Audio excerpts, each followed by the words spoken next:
And so you got to begin the story at the beginning. And this is truly the beginning for us this evening. So, Brother Thomas, we're awaiting you. Thank you, and welcome everybody to this podcast. We will begin now for the first ever podcast. I'm so sorry we had a little bit of technical difficulties, but we're now back in order. Are you able to see us clearly? We can see you and we can hear you clearly. Yes. Awesome, awesome. Okay, so we will continue. I will just turn it over to President Obi Ferguson, and then we'll move forward. But thank you all for being here for our very first Labor Day podcast. And we're going to stick straight to the Labor Day issues, and we're going to get it to you because we know that our podcasts are going to be nice and brief, and you're going to love everything that you hear today. Thank you very much. President Ferguson? Just a bit of housekeeping before Mr. Ferguson starts. Anyone who is not speaking, please put your microphones on mute because we're getting feedback. Please put your microphones on mute. Thank you. Thank you very much, colleagues, for being a part of this historic podcast. This is what we in the Trade Union Congress, CBTUC, have been discussing with our board over the last several years. We wanted to make sure that your concerns are first and foremost on our agenda. The workers' agenda will be on the agenda. We want to make sure where you have issues, we will be able to deal with them openly, candidly. When we ask for your support, we want to be able to communicate with you. You can tell us what your issues are, and we will build a strong labor movement. We're going to make sure those who speak badly or poorly about you, those things will now be addressed because everybody in the Bahamas is now able to listen to what we're saying here today. This will continue. We're going to educate all of our members so that they will be able to defend any issue they may take against your president or your officers or your members. The Bahamian public will hear it. And we're going to deal with minimum living wage. You know, that's a major issue for TUC because, you know, we have a strong view on that. We don't believe $260 is adequate. We're going to realize that failing to follow and honor industrial agreements, signing it is one thing, honoring it is another. But we will debate these things objectively. And we have to focus on workers and workers' issues. So I'm very, very, very pleased to be a part of this. It's something that was very much in my head for a while, but I'm very blessed I have some very competent officers in the Trade Union Congress who are committed. And we will make sure, because this is what we're doing here, every Bahamian would have access to this even as I speak. So I look forward for it, and I'm so glad we have our educator from the University of the Bahamas, Barakari, to come and really, and this is what we have to do, colleagues. We have to build Bahamians. You know, we don't need to talk about other people. Let's build one another. Let's support one another. We may not always agree on certain issues, but in the interest of the worker, we must come to something that is reasonable and beneficial.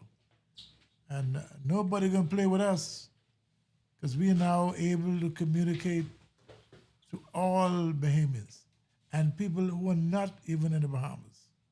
So we can do what we have to do. And I want to thank Mr. Ferguson, who got a very good name, of course. I want to thank him for his commitment, and he has done everything right for us. So we now can listen to you.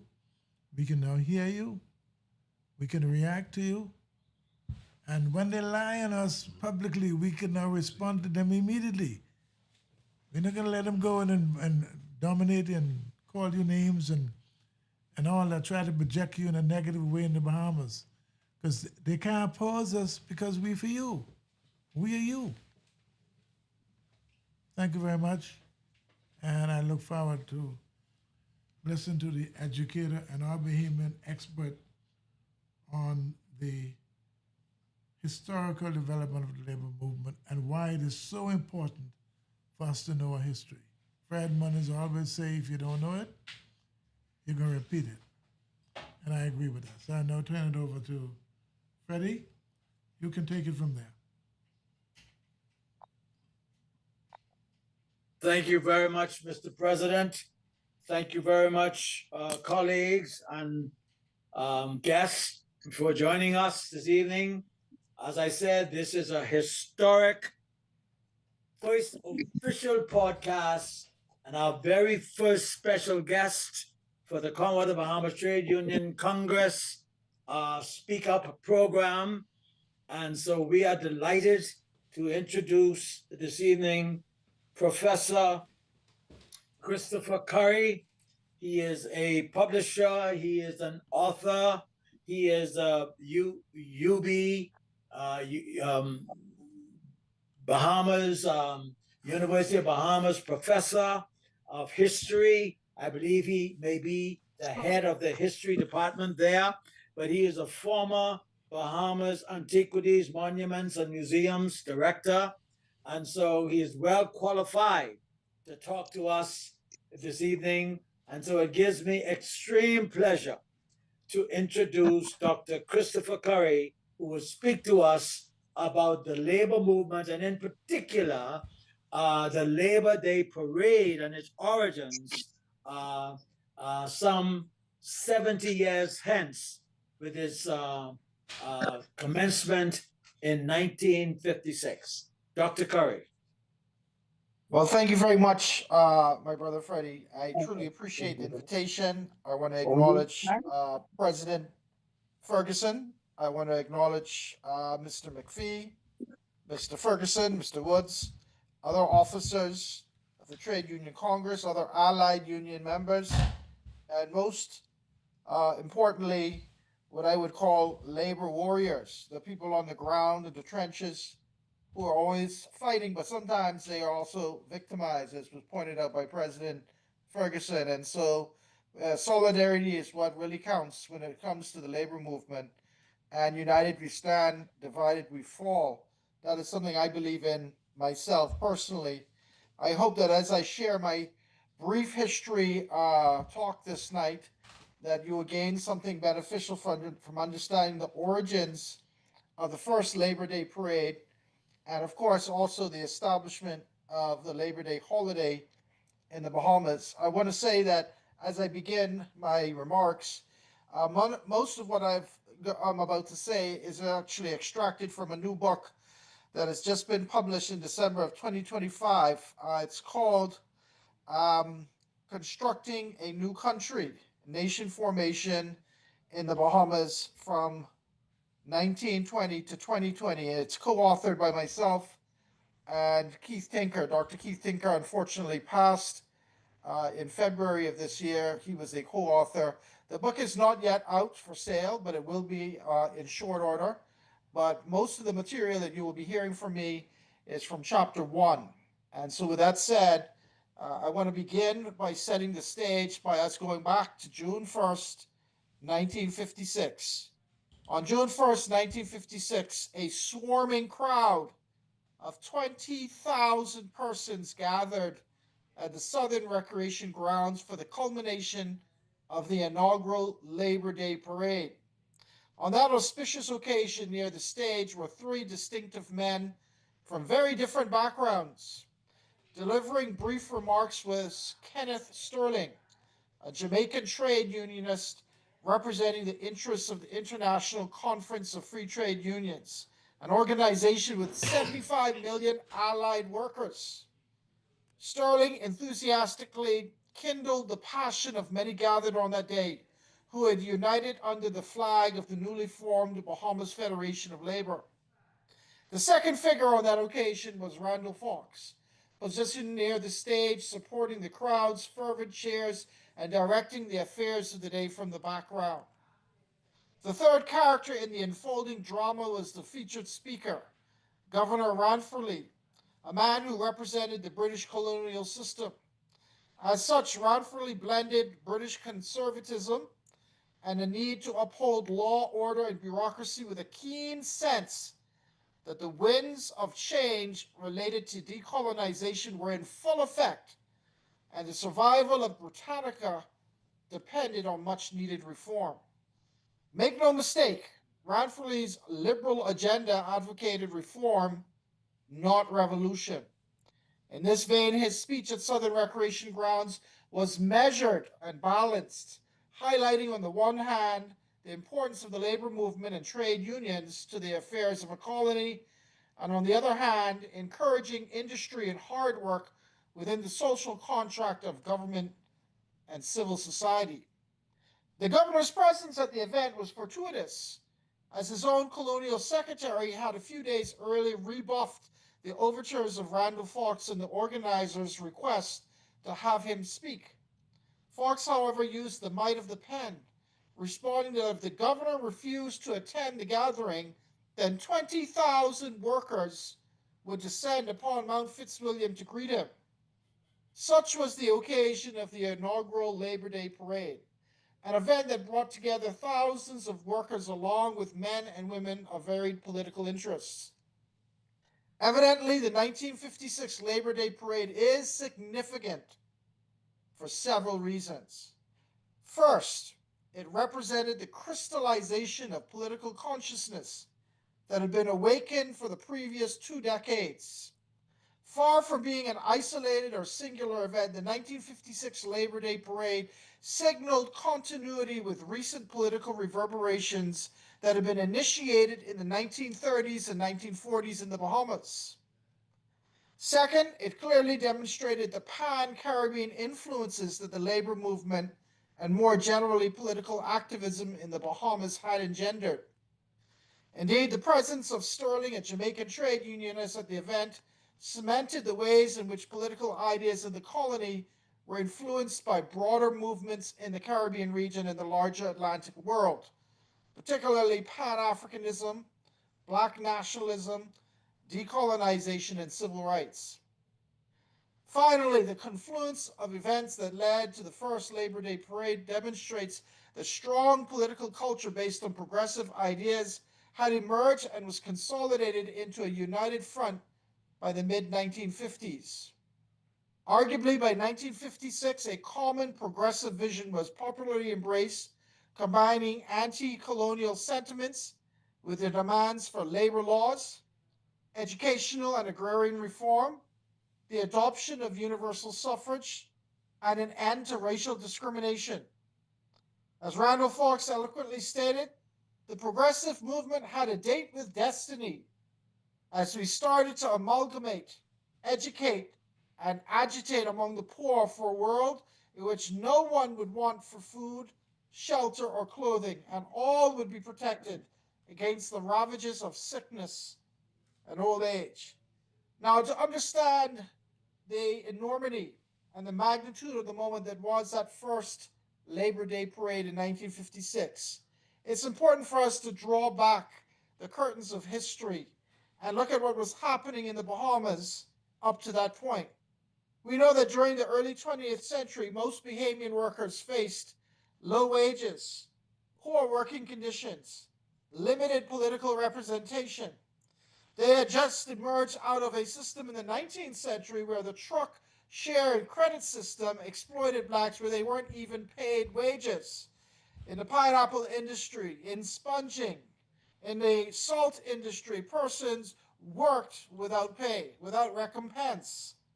Added to this was the rapid racial discrimination under the colonial system, a lack of access to education. Government high school was established in 1925. It was the first public education at the high school level that could give people an opportunity to see social change through educational opportunities. Yet even there, we know that government high school was an elite institution at that time with a very rigorous entrance exam, and other costs associated with attending that school. So it was not truly a public school as we understand public education today. We had racial discrimination in all facets of Bahamian society. People who wanted to travel to the family islands on the mailboat like the Dart had to sit on top of the deck while white passengers were allowed by privilege and color to occupy the cabin space below. We had the Savoy and other entertainment spaces that were strictly segregated. And so this was a system that was closed to the majority of the workers, closed to the majority of persons that would have made up what we call the black masses. Political and economic power, moreover, was concentrated in the hands of the white merchant elite. And we can refer to them as the Bay Street Boys, as Bay Street was their domain. Bay Street was their dominion. Bay Street was their power play. But that's ridiculous. It's corporate Black espionage. Bahamian workers, especially laborers and domestic workers, had little influence over government policy. And trade unions had not yet been formed or were relatively weak until the 1950s.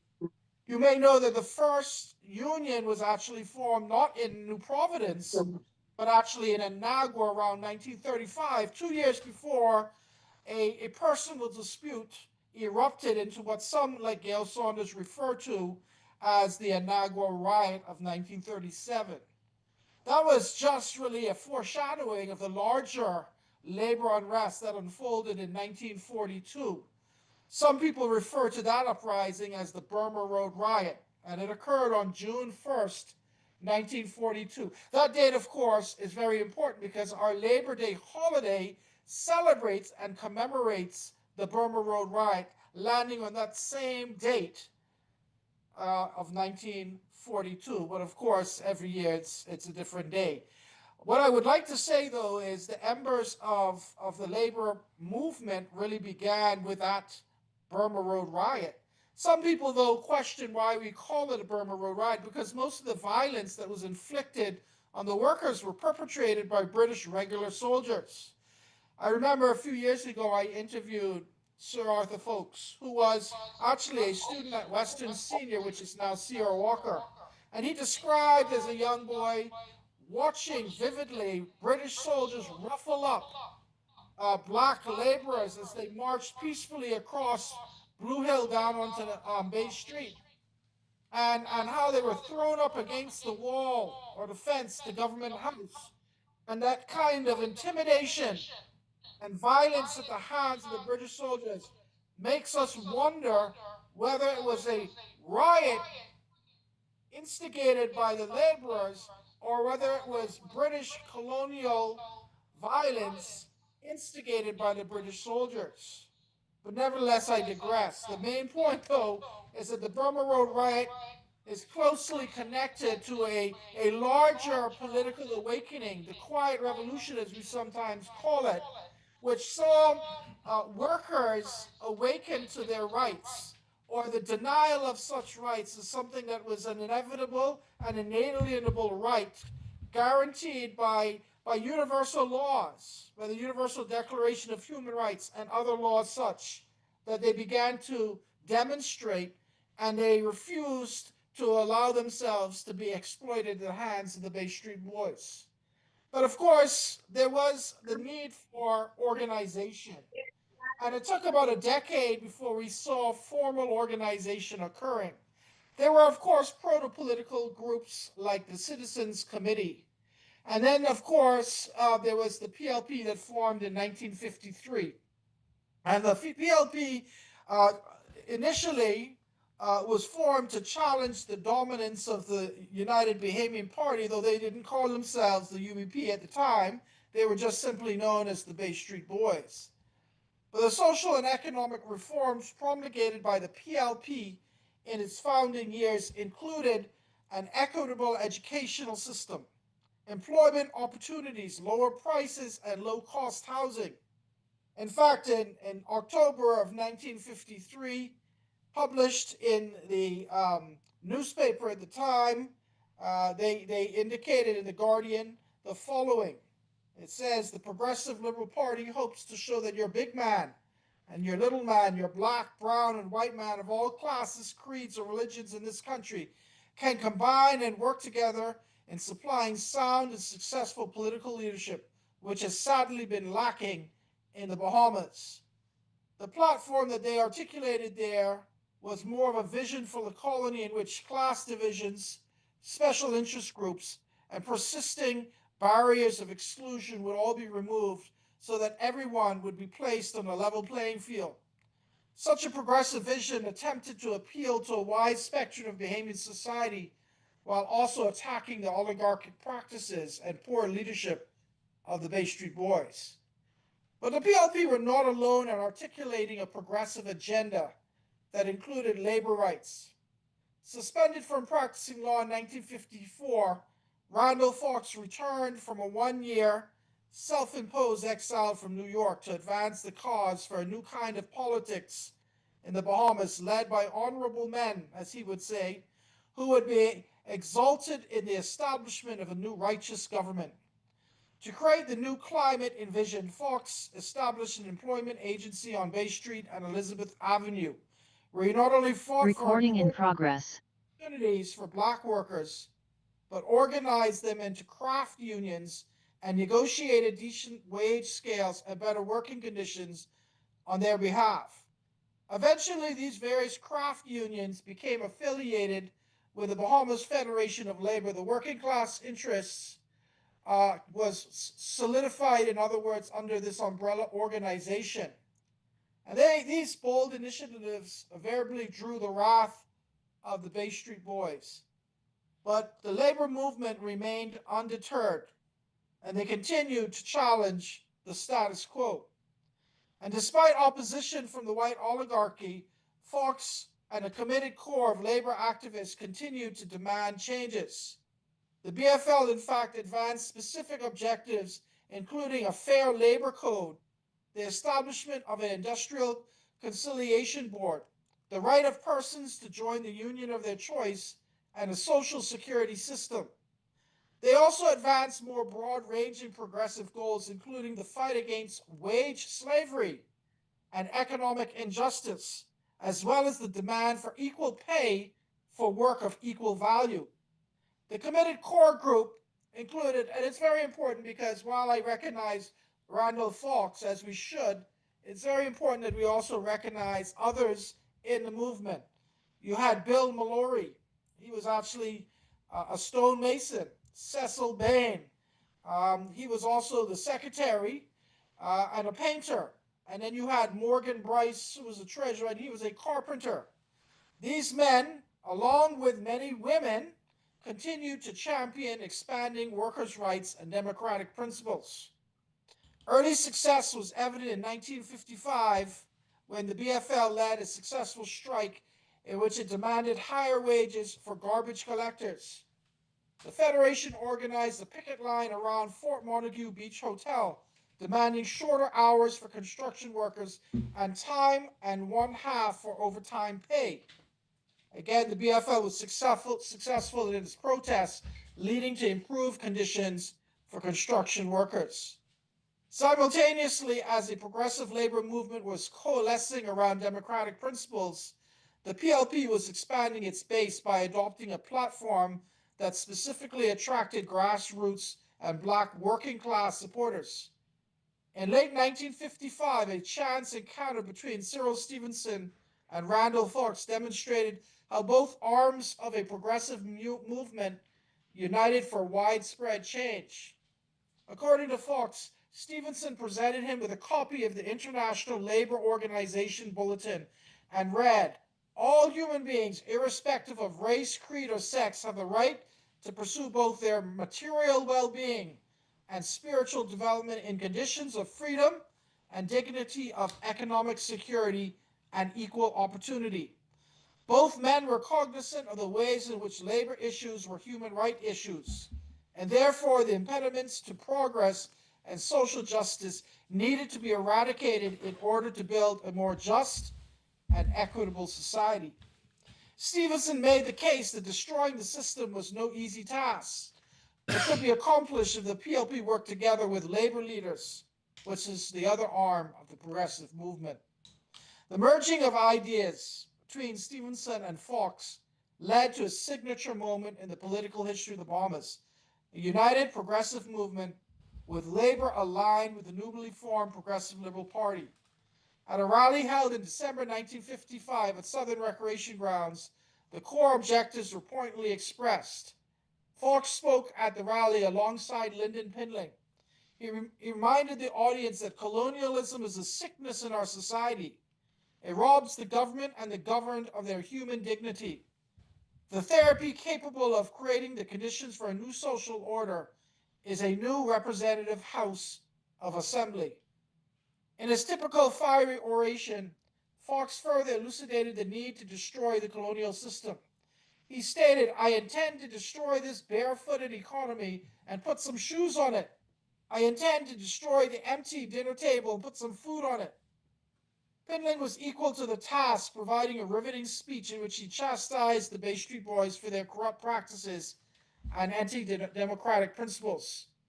Immediately following the rally, Fox officially joined the PLP and began writing a weekly column in the Nassau Herald, focusing on bread and butter issues. By the beginning of 1956, significant changes in the political development of the colony were taking place as both the general election and Labor Day parade were being planned. In the case of the burgeoning labor movement, the establishment of a labor parade was seen as the crowning achievement of an organization that had only recently been organized.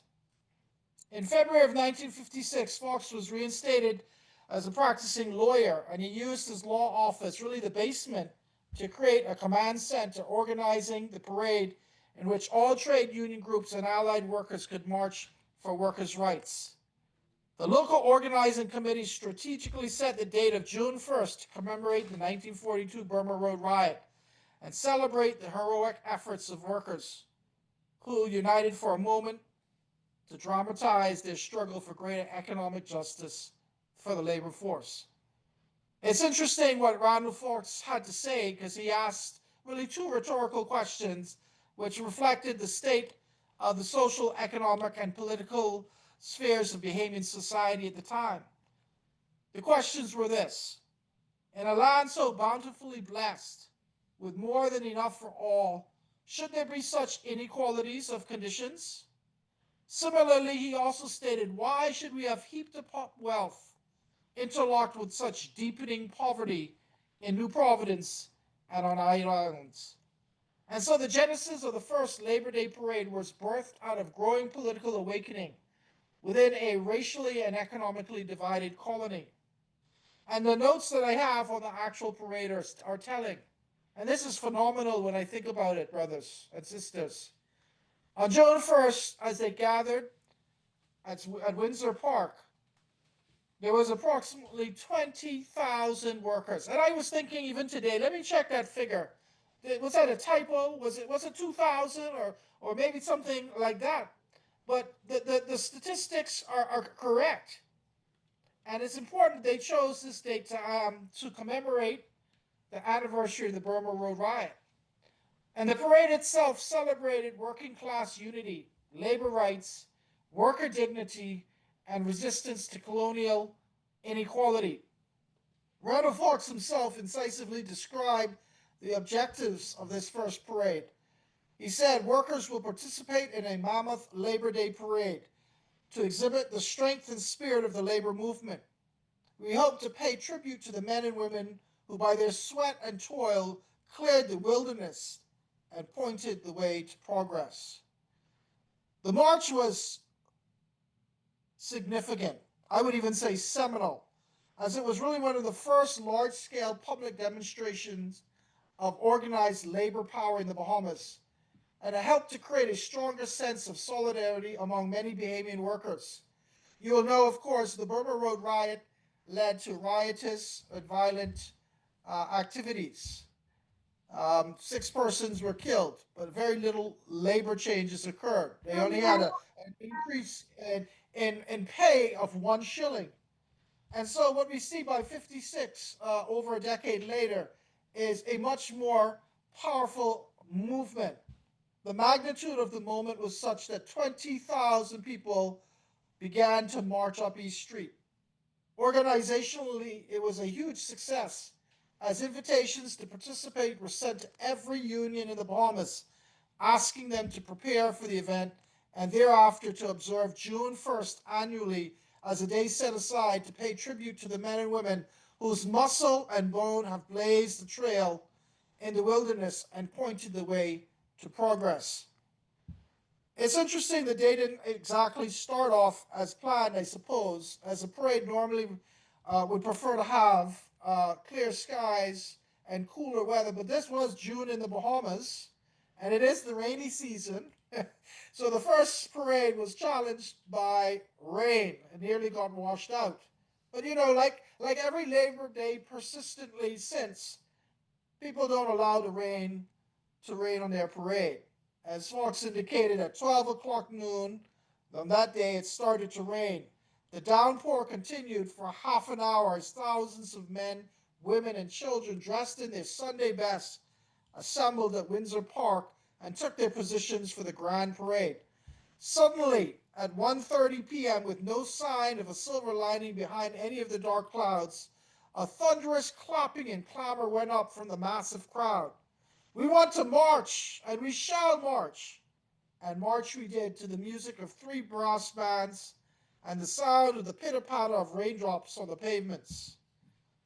On reaching the top of East Street Hill, Stanley Toogood, the official photographer, remarked, "Randall, I think we have at least 20,000. I turned around and observing the endless columns of humanity holding aloft the names of their various unions and the slogans of the colony's developing labor movement, I replied, "It's beautiful, Stanley. Simply beautiful." So that is the rendering of the first Labor Day parade. It started, as you would imagine, at Windsor Park and it ended at Southern Recreation Grounds with the speeches that I mentioned when I began my brief overview tonight.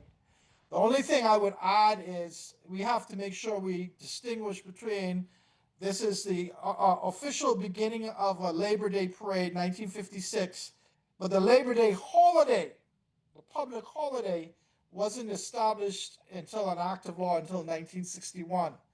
And of course, the passage of that Labor Day bill was spearheaded by Randall Fox again, and it has led us to have a successful national holiday ever since. And of course, we again recognize that it falls on the same day, June 1st, generally, to commemorate and to celebrate the memory of the Burma Road riot. Labor Day is always about celebrating labor warriors. It's about our unions. It's about public speeches. But more than anything, it's about the participation of the varied allied labor unions throughout the Bahamas. It's about community gathering.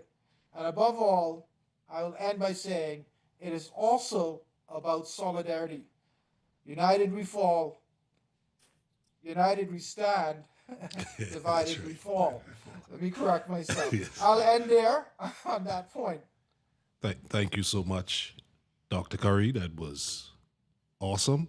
And one thing I'd like to say is that even though that's an overview, we're going to have to break that up in snippets so that we can make sure that our young people get a taste of it, because I don't know if they're going to be able to get all of it at one time. And it's so good to hear you speak about the brass bands, because I think that's something that is close to my heart, being a brass member myself. So it was good to hear that as well. And also, just wondering, was it only the labor persons who attended, or was it entire families? Because, I think we really want to make sure that we have families involved, but you could let us know if families were also involved with this as well. Oh, definitely there were family, there were women and children. Actually, if you take a look, I've seen some photos from the early days of the labor parade. 56 and onward, and you definitely get a feel that it was a family event. People were dressed. Randall Fox says their Sunday best. It implies that people were bringing their kids with them. It was a moment that was really seminal in our country's history. I find it interesting that 20,000 number too, because I think our country, it was a colony then. We didn't have the population we have today, and yet to have 20,000 people attend an event was phenomenal. That speaks to just how important that was. Amen. And again, like you said, it was labor. And so I think our recent numbers are saying that our labor numbers are about 240,000 and our voter numbers about 210,000 or something like that. 203,000, yes. So it shows that labor is very important here in the Bahamas. And so with that, Absolutely. I'll see if we have any comments from the panel.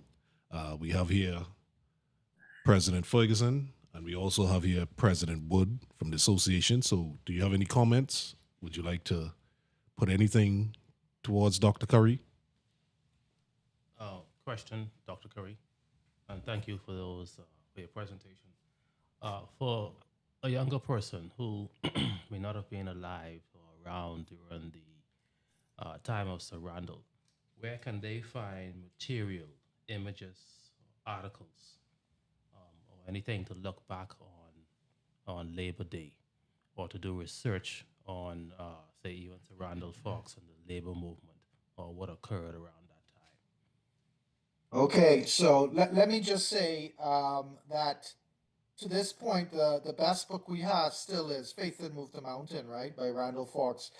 You'll know that Rosalie Fox, his daughter, also has got like a curated online digital file of it, and she often uses Facebook to post things.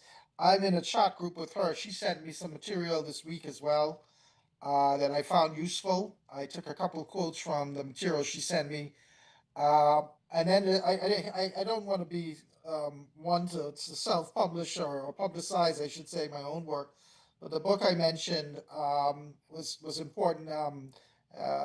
Constructing a New Country. I also looked at labor movements in the Caribbean. Richard Hart is one of the writers I leaned on. He wrote quite a bit on the labor movement in the Caribbean. What I was trying to do was tie our labor movement to a broader labor movement in the Caribbean. I don't want to think that what we saw happening in the 40s and 50s existed in a vacuum. That's not the case. But saying all that I just said, I talked to Freddie about this. Somebody, somebody needs to write the true and authentic history of the labor movement in the Bahamas. And I say that because there are some challenges with Faith That Moved the Mountain. It's autobiographical. It's about Randall Fox, but the tendency sometimes we have is to think he's the only guy. He was important. The Labor Day holiday is named after him, but you know what? We have other persons who played a huge role in labor. And I will tell you too that the TUC is an important organization, and so there needs to be a broader rendering of the labor movement in the Bahamas, written from I guess we would say an unbiased perspective, and that still has to be written. Thank you so much for that, Dr. Curry. And I love what you mentioned just now. And we're going to hopefully use this podcast. And I'm not just going to say podcast, it's going to be a series now, which we'll also invite you to as well. And we want to get some of those persons on this podcast because there's no better way to document it than a videographic podcast way of documenting exactly what you speak about so that there are many different and varied views as to what happens because we know with witnesses, everybody remembers it in their way. That's right. That is so true. They That is remember it true. in their way. And so I speak to my other panelists. Mr. Ferguson, you have any questions for or comments for Dr. Curry? Well, Doc, I enjoyed your presentation as usual. I think it's very well researched. I've been touring with writing a book as well. But I think Freddie always say to me, look, man, you have to write this book. So I think what you have done today, you really took me right where I supposed to begin, and certainly I would be relying exclusively on you to assist me with doing it. I just think that history is so important to a nation, to people. So when you're no longer around, as you see what you're doing now, I think I was so moved by what you said to us, and I got to thank Well, I would Fred. be happy, President Ferguson, to assist you in whatever capacity I could. I had already told Freddie that I would be happy to work with you. Yeah. So just let me know when you're ready, and we could sit down and talk about my role Okay. in your book. Okay, fine, no problem. But Yeah. really and truly, this is where we are as Bahamians. We are very special people. We are very informed people. We are a very educated group of people. We have the union that is headed by Brother McPhee. These are all educators in various areas. I just can see the Congress taking on a completely different approach. We're not interested, and like you displayed a while ago, we just want the history. We want the truth as to what happened, not to fix it. You have to accept the good with the bad, but history is very, very, very important. So, Doc, your contribution here, and I'm glad is the very first event we're doing, because that itself is history. That we Yeah. have someone who understands, who's an academician, who understand the issues. So I personally want to be on record by really thanking you for acceding to a request from Fred Mullins, because I don't think if you wasn't here today, Freddie wouldn't be around.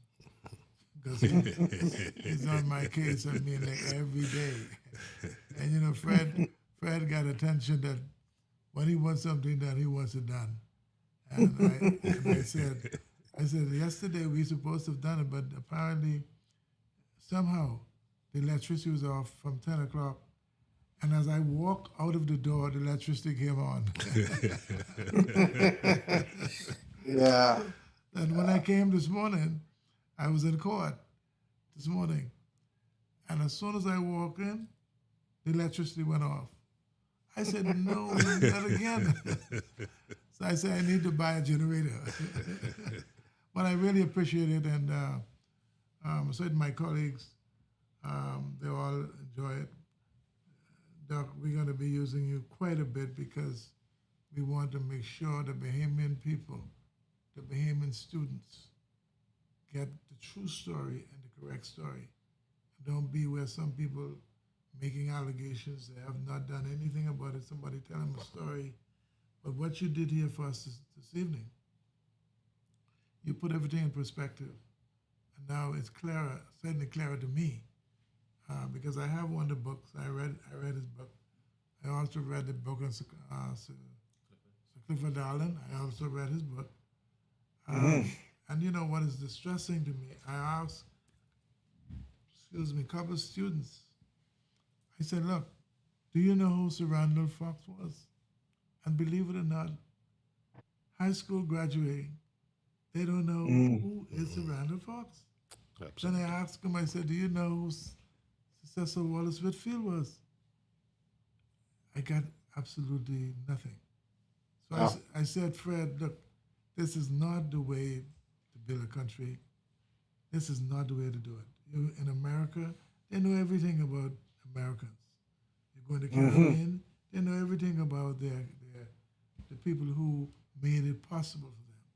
But in the Bahamas, I suspect they only remember Sir Lyndon because he's at the airport, and a lot of them travel to Miami, and they see the picture and so on. But we have to move out of that kind of situation, and so we're going to be depending on you, Doc, because you're committed. That's the important thing, and you're honest. You're honest in your presentation, and you're balanced in your presentation. That is the kind of information we want to the Bahamians. We don't want no fixed story to satisfy, because Bahamians are capable of doing that. Yes. We don't want no fixed story. We want the reality. This is what happened, Yeah. and then we can move towards it. So thank you very, very, very much, and I want to thank my colleagues. I can see it's quite of them on the podcast. So we want this will be in every union member will be hooked into this podcast. Mm. And we're going to be on, what's the other ones We're gonna be on YouTube because we're YouTube? actually streaming live on YouTube at the moment, and so Oh, cool. I thank President Ferguson because this is now time for us to pay our bills. So I want everybody on the podcast to please, after you finish, join the YouTube podcast and subscribe. We really need all of you to subscribe. We have about 30, we had at the height peak about 34 persons on the call, and we'd like to know which islands you're from. I see in the chat it said Eleuthera is present. Is that correct? Eleuthera is here? Yes, Brother Thomas, are you taking questions? A few of my members would have had one or two questions for Mr. Curry Yes, before sir. he Yes, sir. leaves. And I wanted to get straight to them, and so that's why I wanted to see Yes. if we could see which islands are represented. Yes, sir. And let's get straight to them.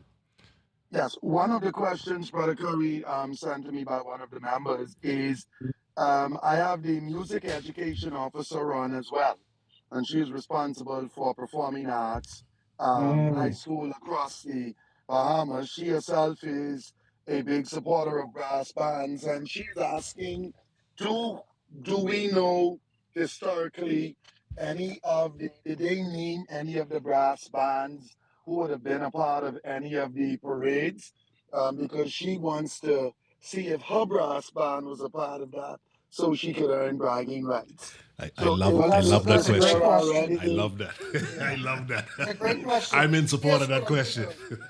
music, music, and particularly marching bands or brass bands are always integral to the Labor Day parade. You would also know that Randall Fox was a prolific musician himself, right? yes, He played the piano. He's classically all of trained. his kids. There was also, I think his name was Sidney McPhee. He Yes, was, yeah, he was a huge musician, great singer as well, soloist otherwise. So music was always a part of Labor Day and the brass bands. Now I'll tell you that's where further research needs to take place. We need to figure out the actual brass bands that participated. We know there were at least three that first Labor Day parade. Let's find out who the three were. Let's find out a little bit more about their participation. Let's find out a little bit more about how long were they involved. Was this something they did every year subsequent to the first parade? So there's a lot of work that can be done. That's a whole other, like, it could be a whole chapter. Just looking at yeah, musicology and the Labor Day. Um, of course, people now talk about Junkanoo because, of course, now Junkanoo is central to Labor Day parade as well.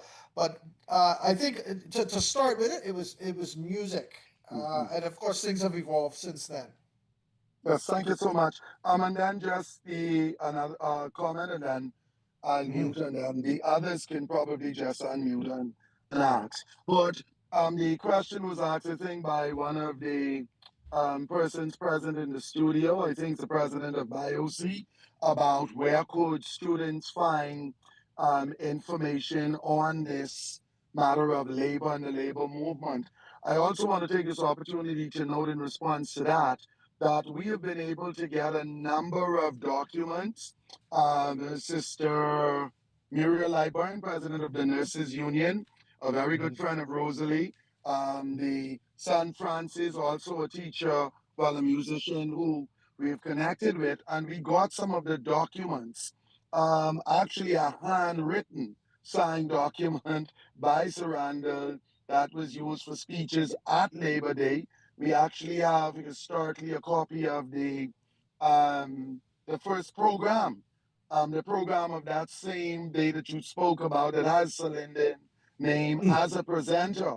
But I'm Mhm. saying all that to say this is why part of our workers' agenda, 21 items that the Congress is pushing as our campaign for the next 5 years at minimum, is to revive the House of Labor. And symbolically, that is why the parade for us, the TUC, is going to start from that very same spot. And one of the things I know that President Ferguson is very interested in is he has already committed, along with other lawyers, who will provide, once we renovate that building, it would be offering free legal aid clinics.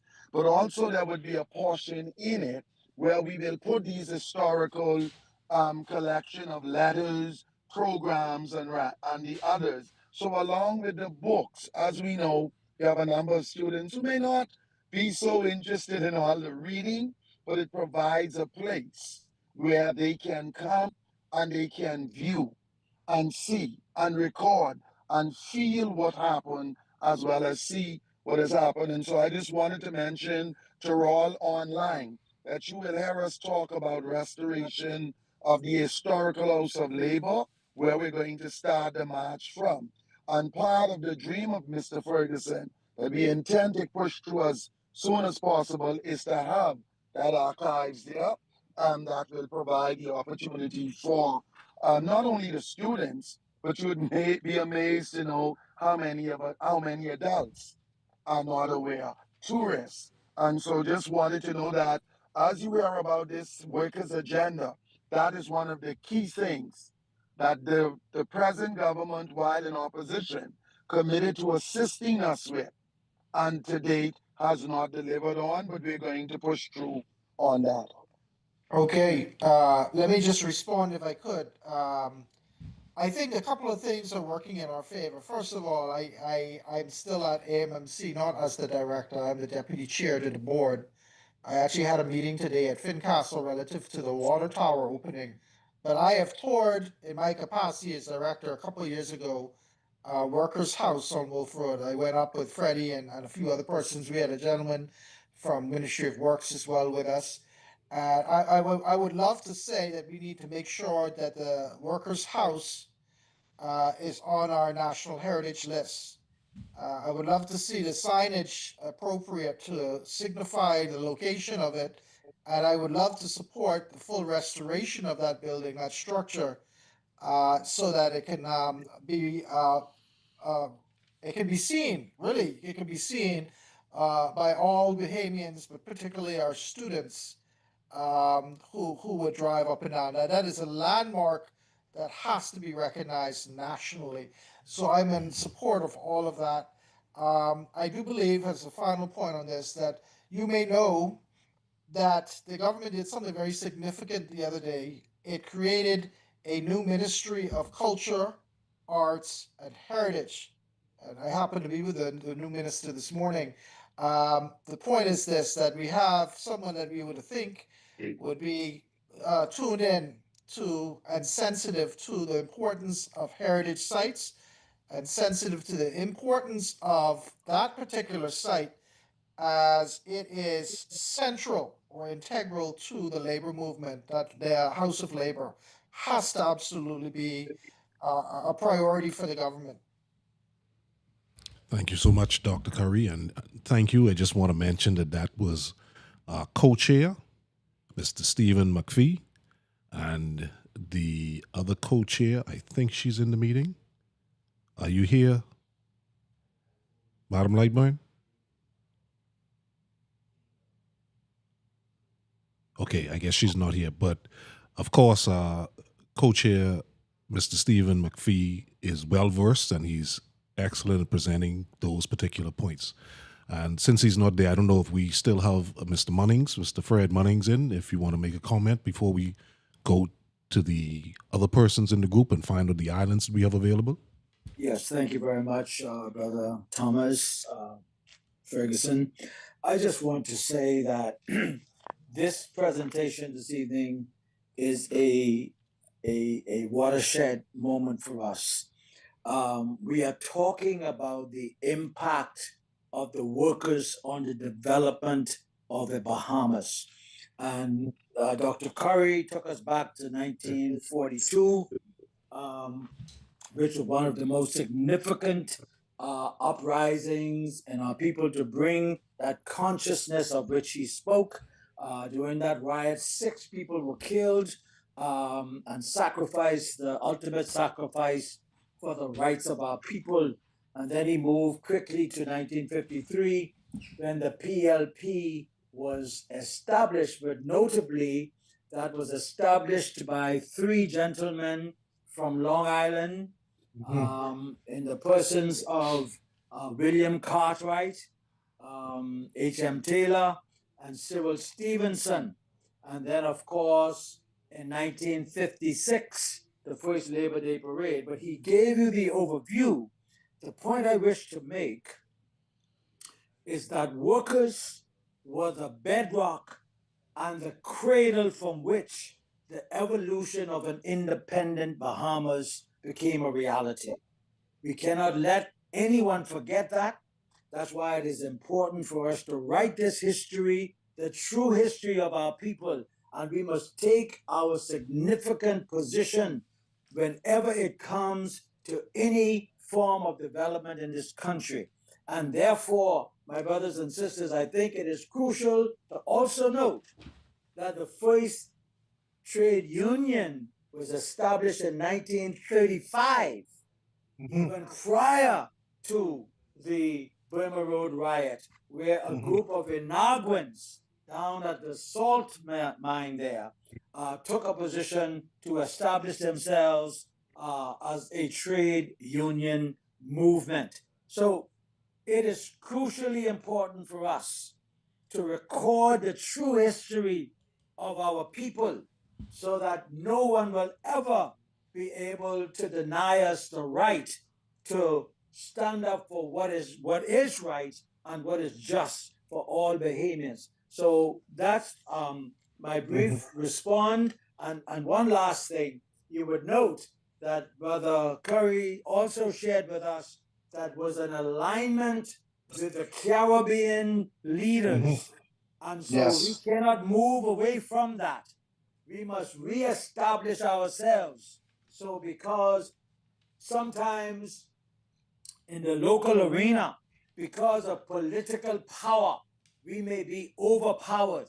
But if we align ourselves with our brothers and sisters in the region, like in the case of Brother Randall Fox, he aligned himself with Marcus Garvey, and he aligned himself with the leadership of the trade union movement out of Jamaica, etc. So we now must align ourselves with these international bodies to bring the power that is necessary so that we cannot be abused, because any foot on your neck is a foot on your neck, whether it's a foot by a black government or an oligarch government, it's still a foot on our neck.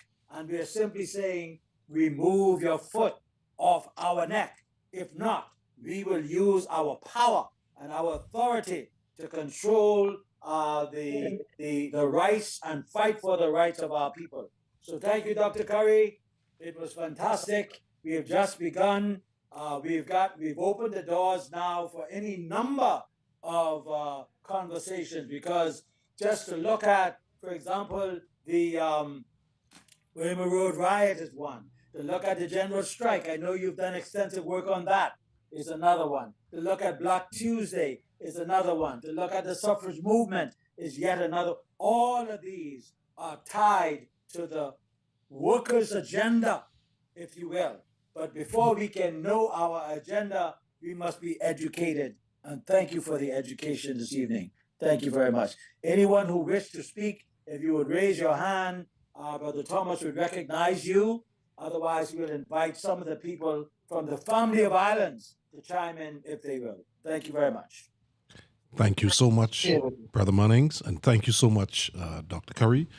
Also, like Brother Munnings had said, if you raise your hands, I see South Andros is represented here. They've put their island in the chat. Welcome, South Andros. Welcome, Eleuthera. Anybody else who's in the chat, we welcome you as well. So we'd like to hear from you on the call. We know you may have comments. You may have questions for Dr. Curry. So if you could just put your hand up and then we will speak to you. Okay, Central Andros is here. I see that. There's Joy from Central Andros. Wonderful. Welcome, welcome. Any other islands represented here? Okay, anybody else has any questions for Dr. Curry or any questions, period, or any comments? Please raise your hand and then we'll call you.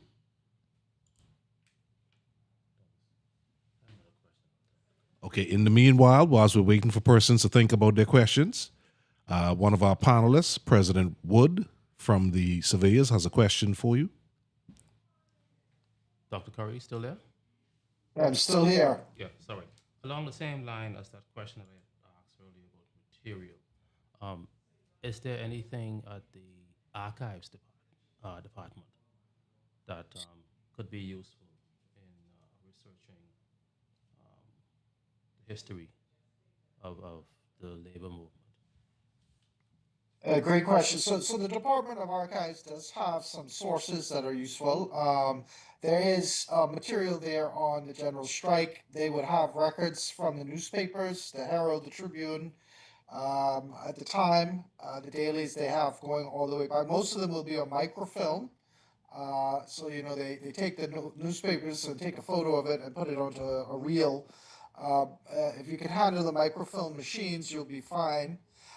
They have some of the speeches there as well of Randall Fox and other labor leaders.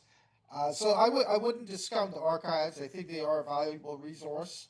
But again, it does require some research. Usually, when you go in the research room at the archives, the best thing you can do for the archivist to help you is to give them a specific text that you're looking for, or maybe even a specific date that you're looking for. If you go in there and you say, I'm looking for information on labor movement, that's too broad, But if you go in there and you ask them, can you locate the actual speech that Lyndon Pindling made in December of 1955? Was it published in the Tribune or the Guardian? Certainly would have been published in the Herald. They may not have the full volume of the Herald. I happen to have copies of the Herald because one of my colleagues at UB is Michael Stevenson. Michael Stevenson happens to be the son of Cyril Stevenson, so I have a connection to the Herald through him. But I'm just saying, the more specific you can be with what you're looking for, the better the archives can help you in that sense. Yes, one more question. If I may also chime in, brother Woods, you would have heard Dr. Curry mention that while he was the director of the Antiquities, Monuments, and Museums Corporation, he did an inspection of the House of Labor. Part of the renovation of that structure will house a library. It will house an archives. It will house a space, a museum, where we will have certain aspects of Sharandal and other trade union leaders, similar to what they have in Atlanta for Dr. Martin Luther King, or similar to what you will find in Washington at the Smithsonian Museum. So what we are saying is that when labor and the workers take our place, and that is why we incorporated in the memorandum of understanding that the House of Labor must be declared a historical site, as Dr. Curry has already, and in his capacity as director, sanctioned and approved and recommended. We just need to have it implemented. And it was supposed to have been implemented on the 50th anniversary of our independence, which was 2 years ago. However, we will not take it off the agenda, and that will be one of the things that we will strive aggressively for. And I'm very pleased to know now, Dr. Curry, that you are the co-chair of the Monument Antiquities Corporation. So we're going to be calling on you in that capacity to advocate with us so that that particular site will be deemed a historic site, which will make it available and accessible to international grants, so that we can, because it played a significant role, not only in the Bahamas, but this entire region, as you have heard Dr. Curry say. So thank you once again. And I think, Brother Woods, excellent question. But rest assured, it's on the agenda and it will not be removed from the agenda until it's completed. Yes, thank you.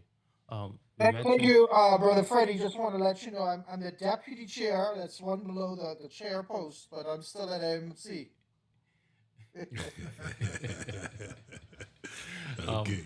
Thank you for that. Thank you for that, Dr. Curry. One more question there. You mentioned that the Sarandal and the labor movement was connected to, say, the Caribbean and Pan African. Yes. Was there any connection between the labor movement and the civil rights movement in that Oh, same yes. era? Yes, there's a clear and direct line with the civil rights movement. Y'all would know probably it's a story that's been told before that Martin Luther King actually came to the Bahamas. He met with Randall Fox. They became good friends. I actually think that, we often think it's a symbiotic relationship. But I actually think that we need to change the narrative slightly that in fact the US civil rights movement may have learned from our movement. A lot of times we think we learned from them, but they may have learned from us, right? No, Dr. Curry, I must interrupt. I must interject. You are Yeah. absolutely correct. You are Uh-huh. absolutely correct because not only was he a friend of Martin Luther King, he was a friend of my father's. And he actually asked my dad, how do you expect to overthrow the oligarch of the UBP without violence? Uh-huh. My father said he told him, we will teach the black women where to mark the X. That was a fact, and that's why they called us the Quiet Revolution. Yes, that's right. Absolute. So there was a direct link, Brother Woods, to the civil rights movement and the Bahamas directly with Sir Randall Fox and others in this country. You heard about the Citizens Committee. Well, all of those men were on that. Men like Maxwell Thompson, men like Cleveland Enos and Rodriguez, and a number of others. And that was formed when they did not allow Sidney Poitier's movie No Way Out to be shown in the Bahamas. They formed that committee and protested to the point where they made him. They didn't want to show a black man as an authority figure. I think he played a doctor in that movie. And so therefore, that was one of the reasons why that committee was formed. So this history has to be written, it has to be told, and we are the leaders, I would say. And Brother Curry will also tell you, and we'll learn more about this, the Saltwater Underground Railroad. That's something significant to the Bahamas. And therefore, we led the charge to the civil rights movement in America. Yeah, I completely agree. And just as another example of what y'all were talking about, the intersectionality between the two movements, Black Tuesday, which was referenced earlier, it came about 1 month after the Selma to Montgomery March that, is historically known because of all of the horrible acts of violence perpetrated by the police on innocent marchers as they crossed that bridge. People like John Lewis was pummeled to the ground, beaten to the ground by white cops in Selma. They made a movie about that. I mentioned all of that because they sang songs like "We Shall Overcome" and a lot of that stuff, and even some of the placards they carried and all of that. I'm not saying that our leaders who protested on April 27, 1965, copied. I would just say they may have gained inspiration. And I would suggest both movements gained inspiration from each other. Don't forget, and I'm sure Freddie, you would have told me this if I did forget, that actually Martin Luther King wrote a letter to Randall Fox commending him for his work leading the movement here in the Bahamas. That's how much respect, admiration he had for Randall Fox. So I agree. Yeah. Yes, those letters Rosalie Fox have copies of, and they are authentic. Mm-hmm. And you also know that Martin Luther King found sanctuary in the Bahamas. One of his favorite places was Bimini, and this is where we are told he wrote the majority of "I Have a Dream" speech because he felt that this was the closest place to God where he came and visited in Bimini. So yes, we are connected, very much connected. Absolutely. That's absolutely wonderful. So it looks like we need to at least now take a group picture if we could. If everybody could just turn on their mics very, very quickly, we can take a group picture for historical purposes. This is the first time in history that we're doing something like this. So if everybody could just turn on their cameras real quick, just so we could take this picture.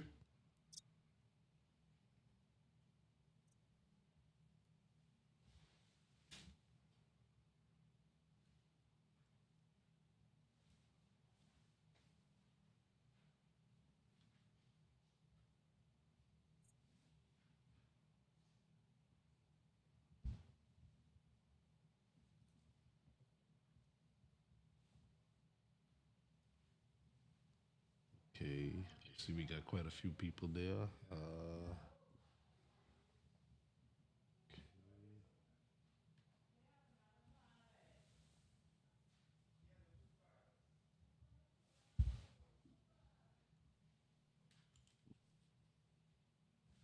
Okay, I'm also going to take it this way.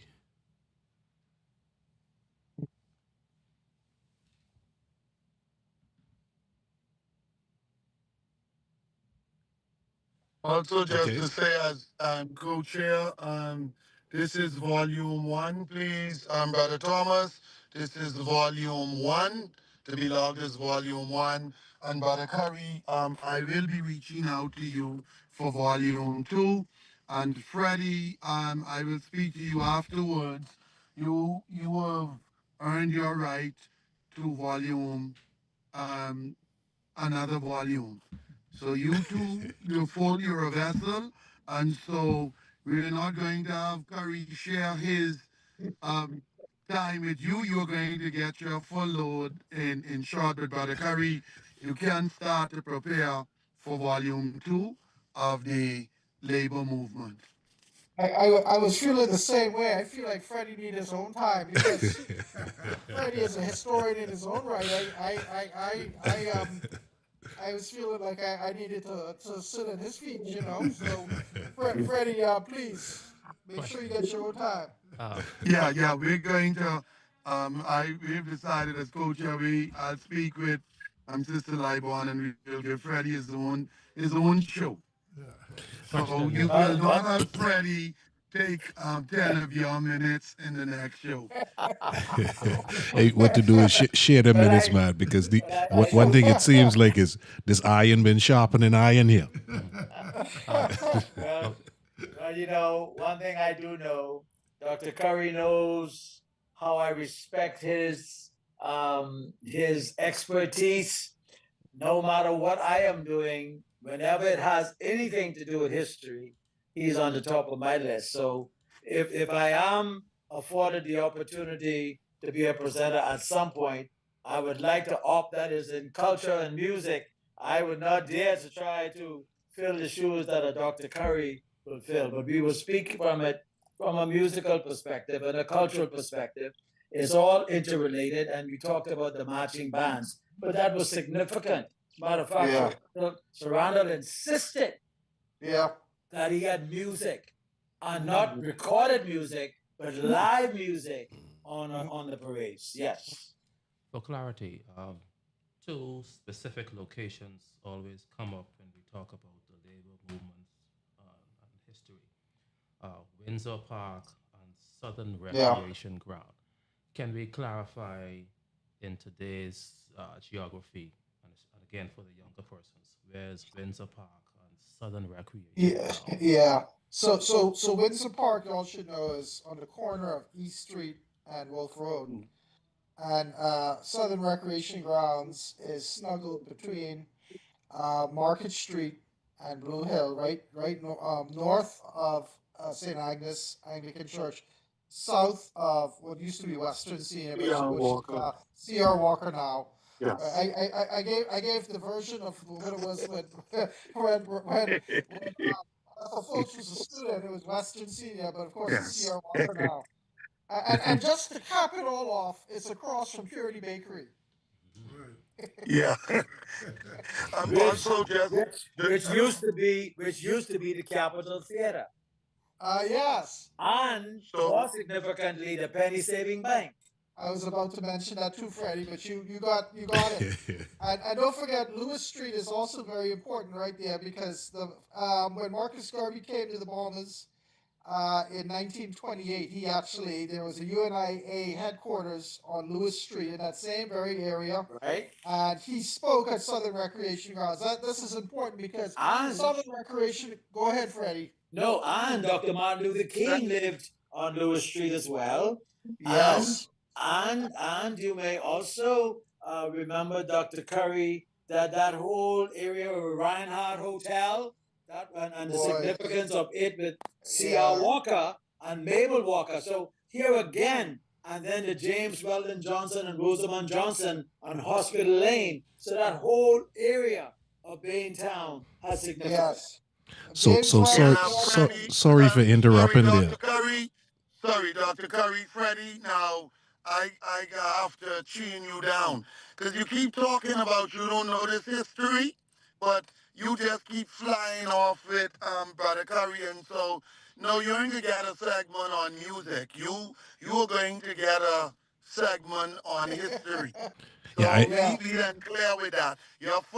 Your first session will be history. We'll do music with you and the music officer who's online in the next round, but you're going to get a segment. Brother Curry, you'd also mention, just for record purposes and again for those online, this is why CBTUC is ending the parade on the park because Yeah. most may not know there wasn't any. We go to Arawaki now. Well, they go to Arawaki now. There was no Arawaki. So the parade, rather than going to Arawaki, would just come over the hill and then there to the park. So what we're Yes. doing is we're going to avoid any conflict and confusion. We're going to go down Wolf Road West to Blue Hill Road, and then we'll go up to the park, but we are going to get to the park. Fortunately, they'll continue to carry the people to Arwaki, which is only symbolic to conch and fish. So they're going to where to the Yeah. park. Yeah. But the That's a great original point. parade went from Windsor and it ended there. Just to say that it came over the hill and it Yeah. ended there on the park. Yeah. Yeah, that's a great point. And Freddie was so excited to mention the point about Martin Luther King. I didn't get to mention some other important events that happened and ended at Southern Recreational Grounds. So Black Tuesday, I mentioned earlier. A lot of people forget that after the initial protest in Parliamentary Square and the Mason Hourglass being thrown out there, the people gathered and marched to Southern Recreation Grounds where speeches were made there.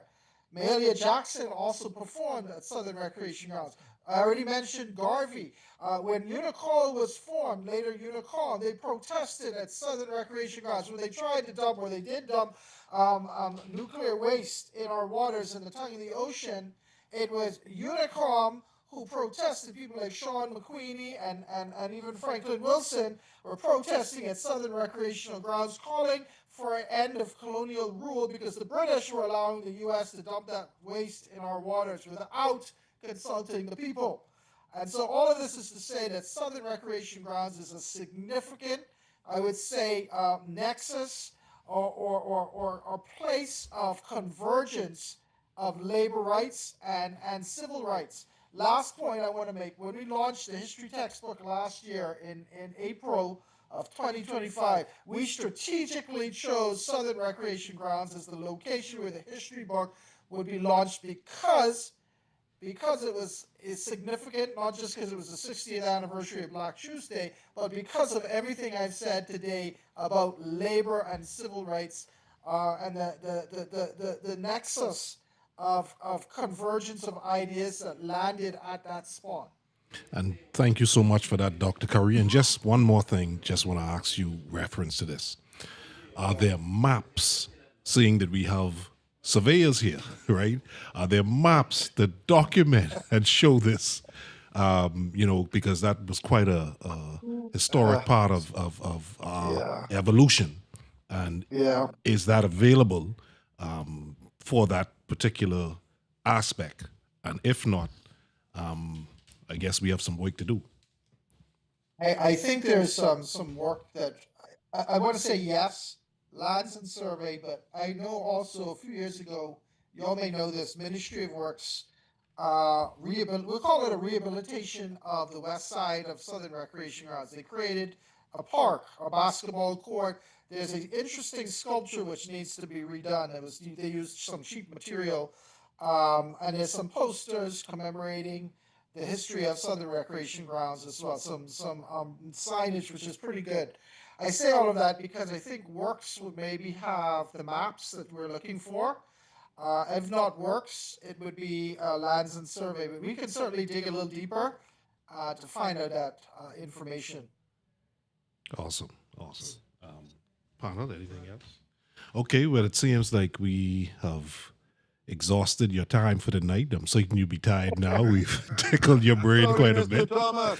Yes, sir. Thomas, sorry about that. One of my family island members asked, "Where is Perma Road?" Oh, Lord of mercy. You know, that question gets asked a lot. I have no problem answering that. I'll give you a long answer, sort of, a short, long answer. So in 1942, there was actually two sites where the Pleasantville Corporation, which was an American company, were employing Bahamian workers.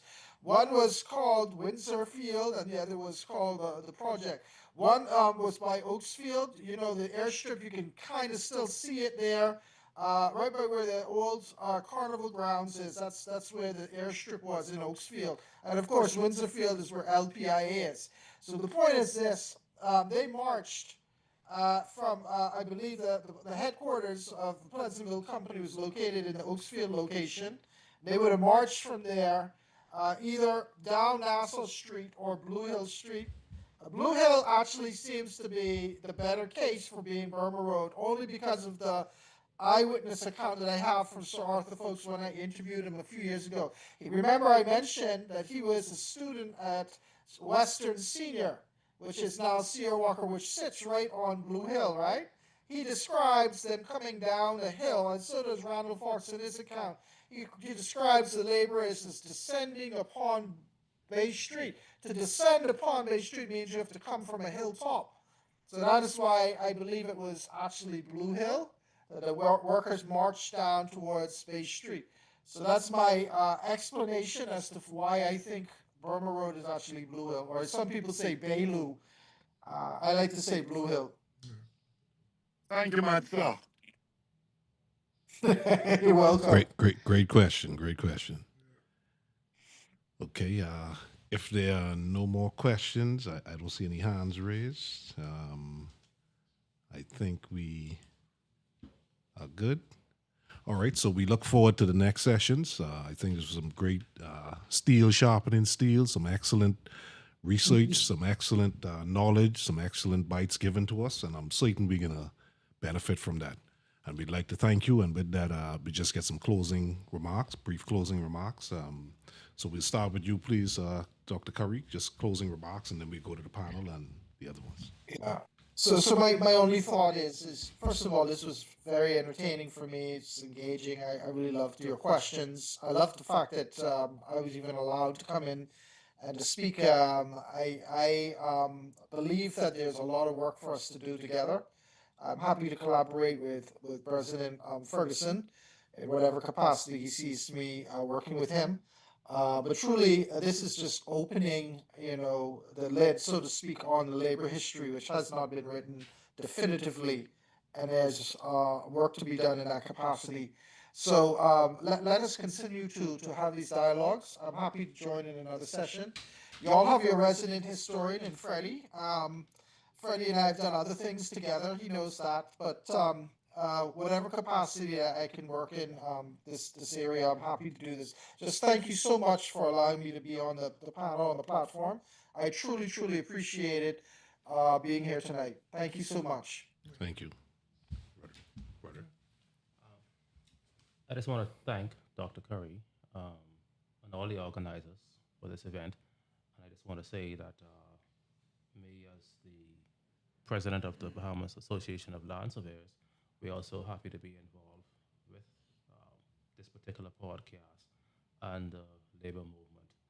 And we just happy to lend our support and to again lend our support for the Labor Day March with President Obi Ferguson, which will be coming up in a day or two. Thank you.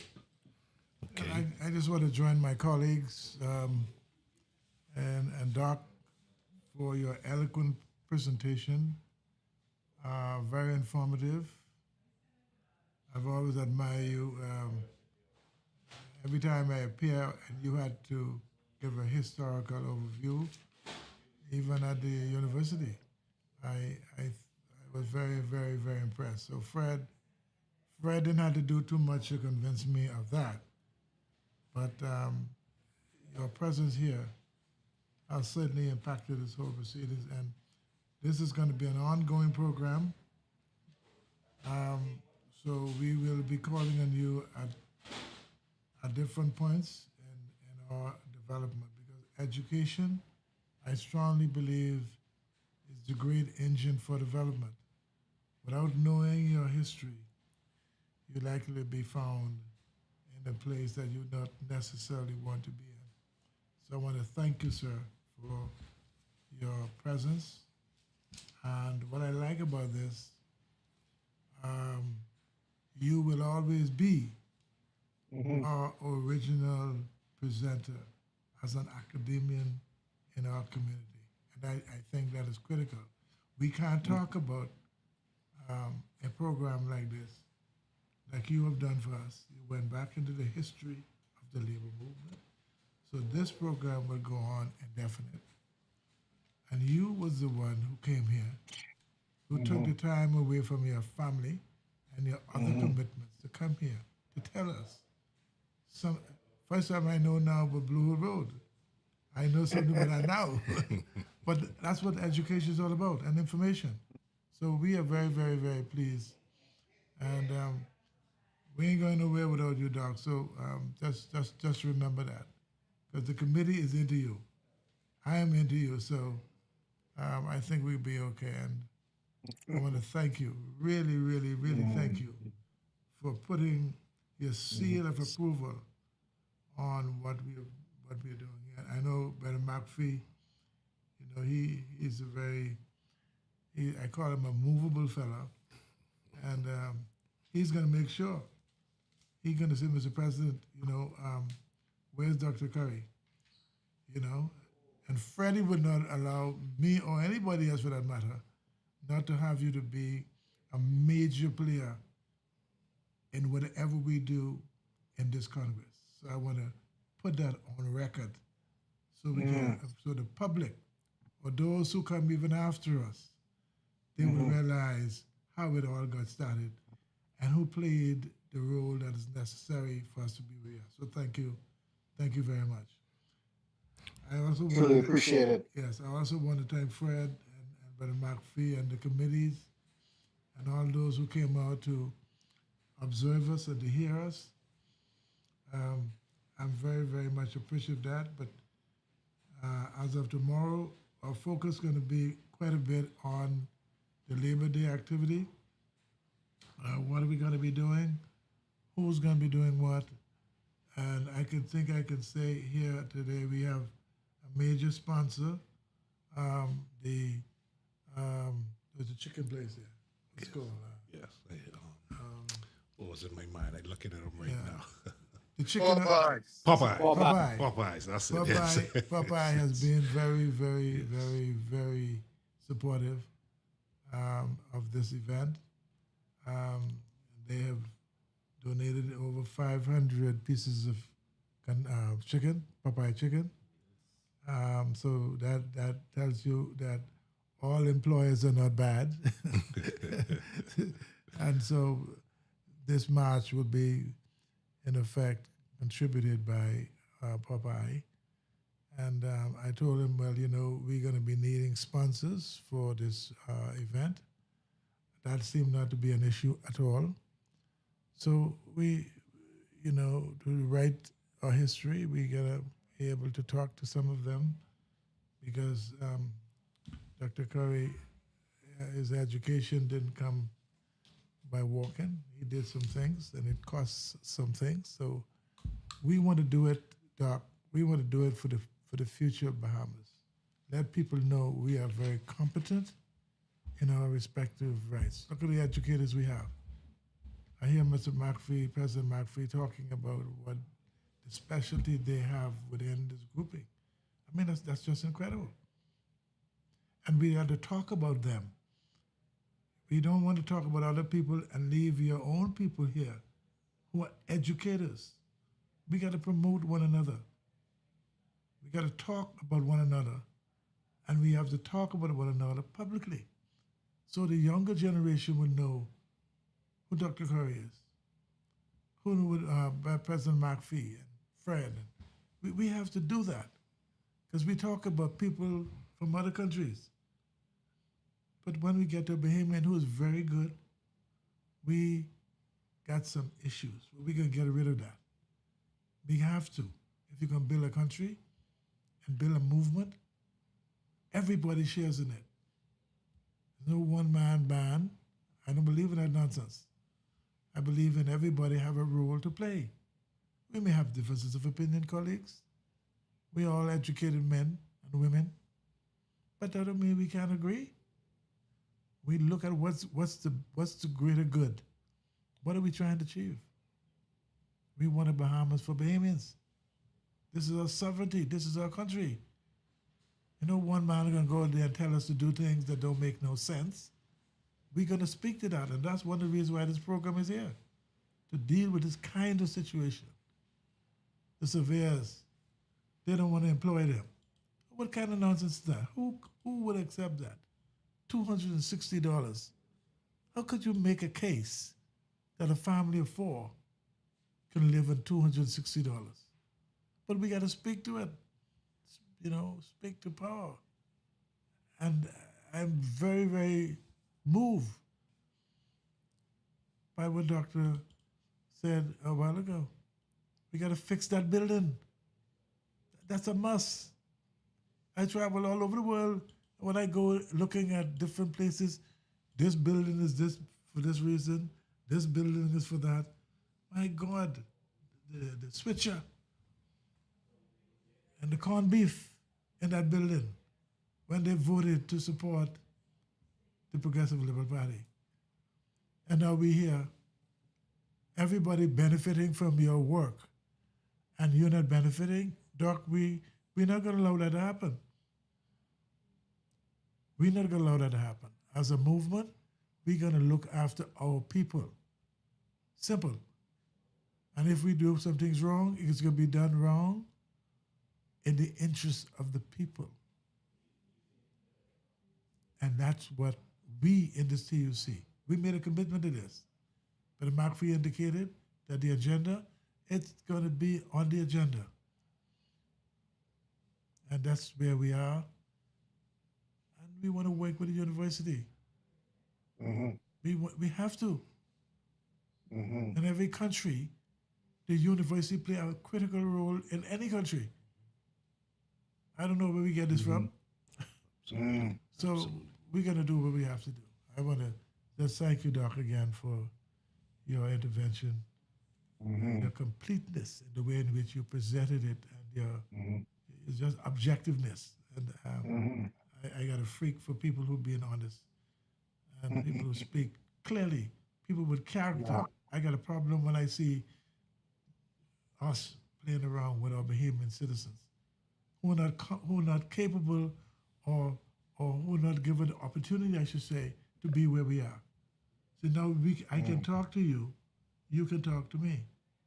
If I said something and that wasn't properly done, we can discuss it. But we don't want ZNS or those other radio stations to go and say something and you don't have the opportunity to respond. Because a lie, I can tell you as a lawyer, a lie, two lies can turn out to be truthful. Because it corroborates the other one. And if there's nothing to deal with that, that lie becomes the basis upon which a finding of the court would be against you. So we want to be upfront with the people. Lying, we ain't into that. So I want to thank you very much. Thank everybody for participating, and I also want to thank our, our technical man here, Mr. Ferguson. And as I said to you all before, he got a good name.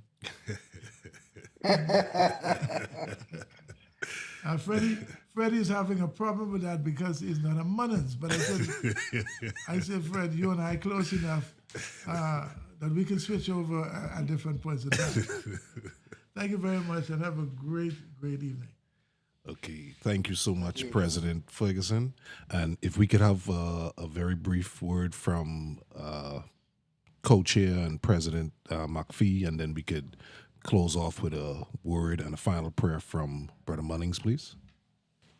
Just to say thank you to all who was online, and stay tuned. Our next show, hopefully tomorrow, is supposed to feature, we're going to make an attempt to feature a member of BEMU, Mr. Kevin Cartwright, who is the composer of our Labor Day song, Celebrate celebrate to surrender.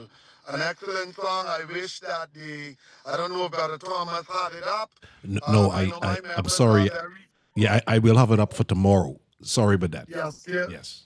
they're very familiar with it. I play it all the time. It's in all the chats. It's an excellent piece. Yes, We it boast is. that he is the only principal in the Commonwealth of the Bahamas who is of different ability. He's visually impaired, but this man manages, supervise, and lead a whole learning institution where he is the only blind member of staff.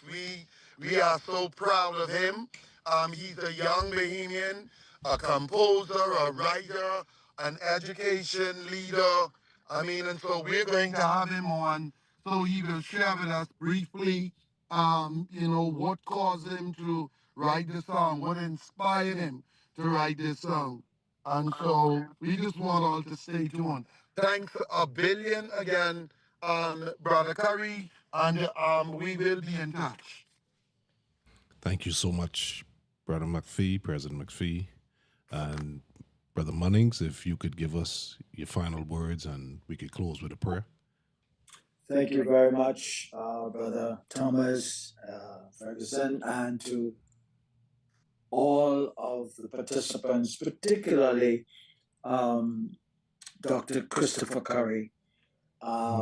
We are indebted to you, sir, as a country, for your expertise, your intense research, and the work that you have done over the years and continue to do.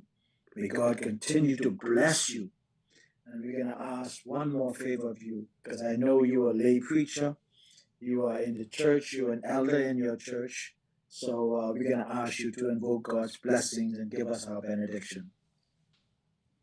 Okay, thank you, Brother Munnings. Let us pray. Righteous and eternal Father, we're grateful for this meeting, thankful for all of the persons that have come and participated, thankful for the word that was delivered. God, we pray that we will not rest until we have written a history, God, that we could say represents the labor movement in the Bahamas. We pray, God, for future meetings, that they will be successfully planned and actioned. God, we pray for our Labor Day plans for Friday, for Labor Day parade. We pray, God, that we will do all that is required to make it a success. We put all things before you, the author and perfecter of life itself. We pray these things through Christ's holy name. Amen. Amen. Amen. Thank you so much. Amen. Thank you Amen. so And much. good evening. And please don't forget, tomorrow will be a press conference. You can tune into that as well. Brother Wood flew all the way from Eleuthera just so that we could have that tomorrow. And also, please join the YouTube channel and press subscribe. We need all of you subscribed. Thank you very much, and good night to all. Good night, all.